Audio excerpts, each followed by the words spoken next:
আসসালামু আলাইকুম। আমি বাংলাদেশ থেকে বলছি। ওয়ালাইকুম আসসালাম রহমতুল্লাহ বরকাত। প্রশ্ন। উম, আমার প্রশ্ন হচ্ছে, আমার জন্য পাত্র দেখা হচ্ছে, কিন্তু আমি একজন সালাফি মানহাজের অনুসারী। আমি যে অঞ্চলে অবস্থান করছি, এই এলাকায় আশেপাশের এলাকার বা অন্য অঞ্চল থেকে যত পাত্র আসছে কেউ সালাফি না, সবাই হানাফি। আর হানাফি হলেও প্রকৃত হানাফি না, তারা অনেক বেদাতে লিপ্ত। এমন অবস্থায় পাত্র নির্বাচন করার ব্যাপারে আপনার পরামর্শ চাই। প্রথম দোয়া করি আল্লাহ রাব্বুল আলামিন আপনার জন্য ভালো ব্যবস্থা করেন। আল্লাহ রাব্বুল আলামিন মনের আশা যেন পূরণ করেন, দিন দুনিয়ার ভালো মনের আশাগুলি আল্লাহ কবুল করেন, সহজ না রাব্বুল আলামিন।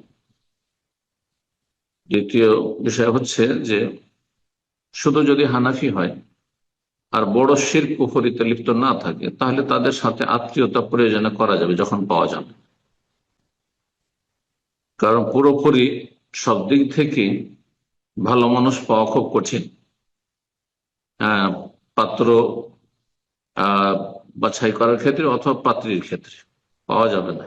জি। বিশেষ করে আজকালকার জামানা, সুতরাং সাদ্দেদু ওয়াকারে, মধ্যম পন্থা অবলম্বন করতে হবে। যদি পাওয়া যায় সালাফি ভালো, আর না হলে যদি আহ, অন্য সমাজেরও হয়, কিছু বেদাত আছে কিন্তু বড় শিরক নেই, মাজার পূজা করে না, গায়রুল্লাহকে ডাকে না, বেনামাজি নয়, হ্যাঁ, তাহলে আহ, একবার গোঁড়া অন্ধ নয় মজহাবের, হ্যাঁ, কিন্তু প্রচলিত মজহাবের অনুসারী, তো সেই ক্ষেত্রে আত্মীয়তা করা যেতে পারে। বয়স বেড়ে গেলে মেয়েদেরকে সেই ক্ষেত্রে নিষেধ করব না। তবে সেখানে বিয়ের সময় শর্ত লাগিয়ে নিতে পারে যে আমি যেটাকে আমি শহীদ দিন মনে করি সেভাবে পালন করব, তাতে হস্তক্ষেপ করতে পারবেন না, হস্তক্ষেপ করতে পারবেন না, হ্যাঁ, ফোর্স করতে পারবেন না। বারাকাল্লাহ। আল্লাহ সহজ করুন।